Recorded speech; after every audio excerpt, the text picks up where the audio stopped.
Halo teman-teman, jumpa lagi dengan The Board Math, channel yang akan selalu nemenin kamu dalam menyelesaikan soal-soal matematika, terutama yang sering muncul dalam berbagai jenis ujian yang bisa jadi akan kamu ikuti. Pada video kali ini, kita akan coba membahas salah satu soal matematika terkait barisan dan deret yang pernah muncul pada ujian tulis berbasis komputer atau UTBK SBMPTN di tahun 2019. Namun, sebelum kita masuk ke pembahasan, jangan lupa subscribe dan nyalakan lonceng notifikasinya agar kamu terus mendapatkan update mengenai video-video pembahasan terbaru dari channel ini. Seperti apa soalnya? Yuk kita bahas bareng-bareng. Nah, jadi soalnya akan seperti ini.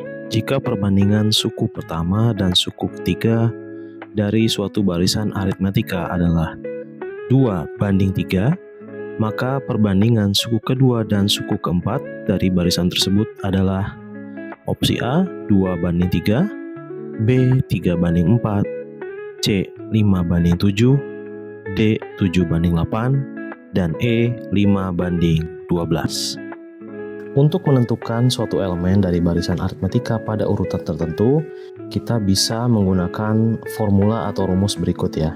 Jadi UN atau elemen dari barisan aritmetika pada urutan ke n itu sama dengan elemen pertama ditambah dengan n dikurang 1 dikali dengan beda gitu ya. Nah, n ini adalah jumlah elemen pada barisan aritmetikanya. Sedangkan yang kita ketahui tentu saja dalam barisan aritmetika perbedaan atau selisih dari elemen satu dengan elemen yang lainnya itu dilambangkan dengan huruf B ini ya, atau kita sebut sebagai beda. Ada beberapa informasi yang bisa kita identifikasi dari soal yang sudah kita baca tadi. Yang pertama adalah perbandingan antara urutan pertama dengan urutan ketiga adalah 2:3 gitu ya. Jadi di sini selain kita sudah tahu bagaimana cara menentukan atau mengidentifikasi elemen dari barisan aritmetika pada urutan tertentu, kita juga sudah mendapatkan informasi bahwa perbandingan antara urutan pertama dengan elemen pada urutan ketiga itu adalah 2:3. Adapun pertanyaan yang ditanyakan pada soal adalah berapa perbandingan antara elemen di urutan kedua dengan elemen di urutan keempat gitu ya. Nah, kita akan coba mengkombinasikan informasi dan rumusan barisan aritmetika ini untuk bisa mendapatkan sekiranya perbandingan antara elemen di urutan kedua dan urutan keempat itu seperti apa. Langkah selanjutnya adalah karena kita di sini sudah mengetahui U1 itu adalah elemen pada urutan pertama dari barisan aritmetika. Nah, tentu kita ingin mengetahui berapa sih nilai dari U3 atau elemen di urutan ketiga dari barisan aritmetika tersebut.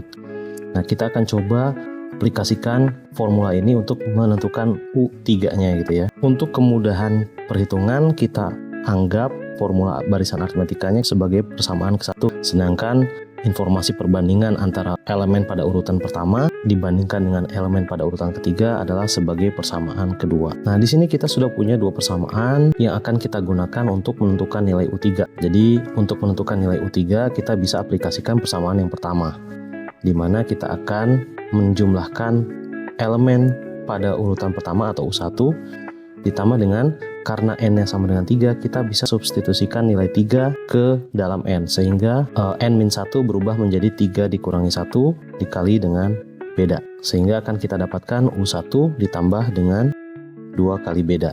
Nah, inilah nilai U3 yang kita akan sebut sebagai persamaan ketiga. Jadi dari perhitungan sebelumnya kita sudah mendapatkan 3 persamaan. Persamaan pertama tentu adalah formula dari barisan aritmetika.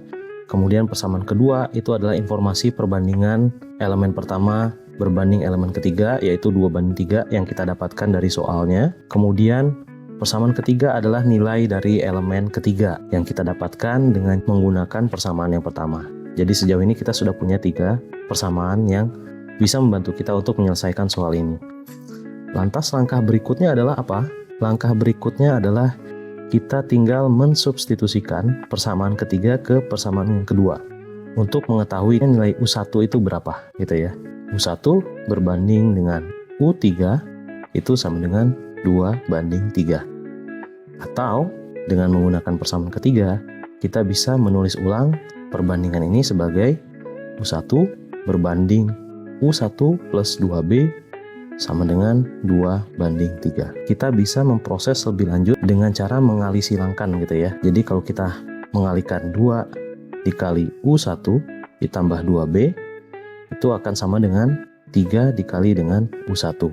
Maka didapatkan 2U1 ditambah 4B sama dengan 3U1. Kita tinggal memindah ruaskan U1 ke satu ruas di sebelah kanan seperti ini, dan ketika pindah ruas tandanya akan berubah dari positif menjadi negatif, sehingga kita bisa dapatkan 4B sama dengan 3U1 dikurangi dengan 2U1, atau dengan kata lain U1 sama dengan 4B. Dari perhitungan sebelumnya kita sudah punya 4 persamaan. Langkah terakhir yang akan kita lakukan adalah bagaimana caranya kita bisa menghitung yang ditanyakan dalam soal ini, yaitu perbandingan antara U kedua dibanding dengan U4 gitu ya. Seperti ini. Nah, tentu kita harus mencari tahu dulu nilai dari masing-masing U2 dan U4. Dengan menggunakan persamaan ke-1, kita bisa mendapatkan nilai U2 sama dengan U1 ditambah dengan B ya. Karena 2 dikurang 1 adalah 1, dikali dengan beda adalah B. Maka U2 adalah U1 ditambah dengan B.